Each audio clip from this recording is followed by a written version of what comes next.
어떻게 대처를 해야 하는 거야? 일단은 우리나라 법에서는 의료사고 시에도 입증 책임이 환자 측에게 있어. 그래서 환자가 병원의 잘못을 입증해야 되는 거야. 그리고 이런 소송의 경우 병원 측에서는 뭐라고 얘기를 하냐면 우린 잘못이 없다. 이거는 소녀 측의 특이 체질이다. 또는 병원의 처치와 상관없는 어떤 돌발 상황이다라고 얘기를 하겠지. 그럼 우리가 이제 뭔가 입증을 해야 될 거야. 병원의 잘못을. 그러면 형, 뭐 하고 있어? 나 지금 뉴스 보고 있는데 좀 안타까운 뉴스가 있네.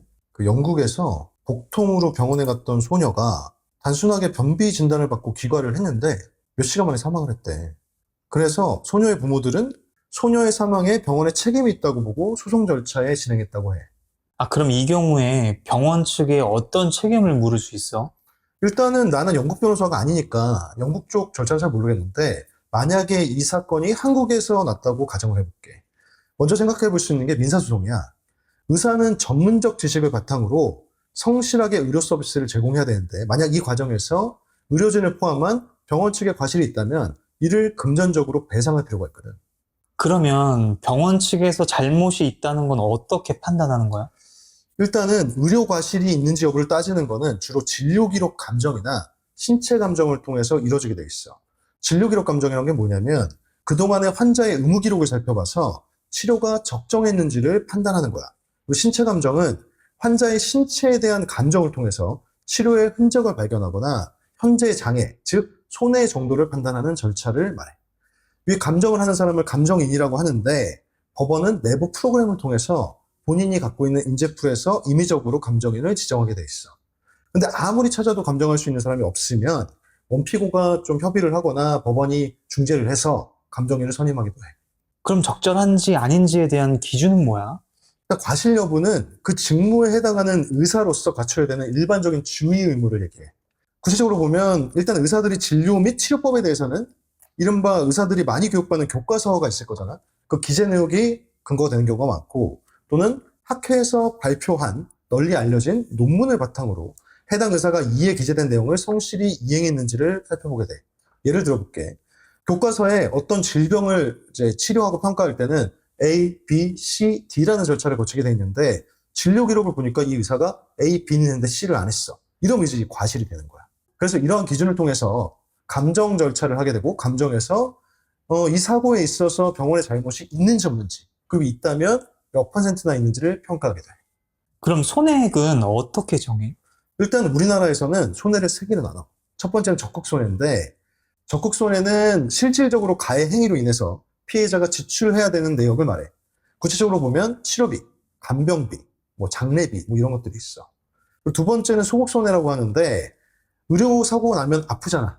그리고 지금 일을 못하는 시기도 있을 거고 병원에 입원했을 때는 또 만약에 내가 회복을 했는데 장애가 발생했어. 그럼 일하는데 굉장히 불편할 거 아니야. 이제 이런 것들을 이제 얘기를 하는데 즉 앞으로 얻을 소득을 얻지 못했다. 이런 거를 이제 얘기를 해. 그래서 보통 할 때 일시소득이나 퇴직금 이런 것들을 얘기를 하지. 위자료는 그야말로 정신적 손해야. 정신적으로 피해를 입었으니까. 그러면 이 소녀의 사건의 경우 어떻게 대처를 해야 하는 거야? 일단은 우리나라 법에서는 의료사고 시에도 입증 책임이 환자 측에게 있어. 그래서 환자가 병원의 잘못을 입증해야 되는 거야.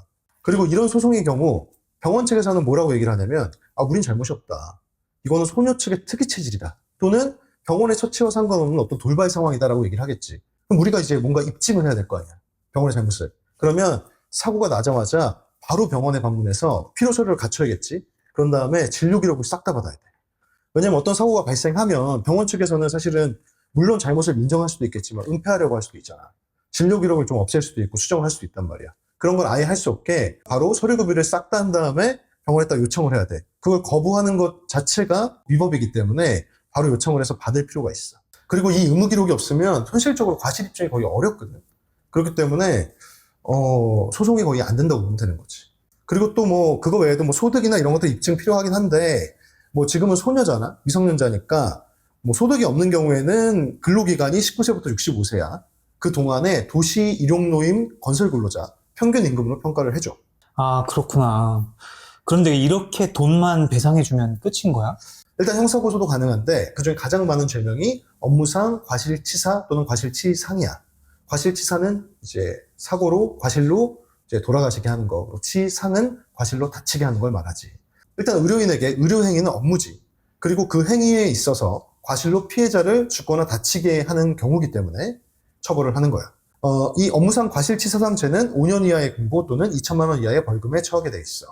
그리고 이 경우에는 어차피 징역이 나올 수도 있으니까 민사손해배상 이외에 형사합의금도 받을 수가 있는 거지.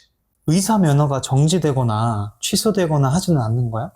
일단 개정된 법에 따르면 모든 범죄로 금고 이상의 형을 받을 경우에 의료인은 면허를 박탈되게 돼 있어. 근데 그 예외가 고의성 없는 의료사고로 인한 업무상 과실치사상죄야. 이 죄로는 결격사유에서 제외가 되어 있어. 그렇다면 오늘의 교훈은? 일단 의료사고에 같은 경우에도 좀 안타깝지만 비전문가인 환자에게 입증 책임이 있어. 그렇다면 환자가 할 수 있는 건 나중에 진료 기록이라든지 뭐 이런 부분들은 나중에 전문가한테 의뢰를 할 수가 있잖아. 그럼 가장 먼저 해야 될 거는 진료 기록 확보야. 그래서 의료사고의 경우에도 초동 대처가 가장 중요하고 가장 빠른 시일 내에 신속하고 정확하게 진료 기록을 확보하는 거. 이게 가장 중요하다. 이게 오늘의 교훈이야. 그렇구나. 더 할 얘기 없어? 밥 먹으러 가자.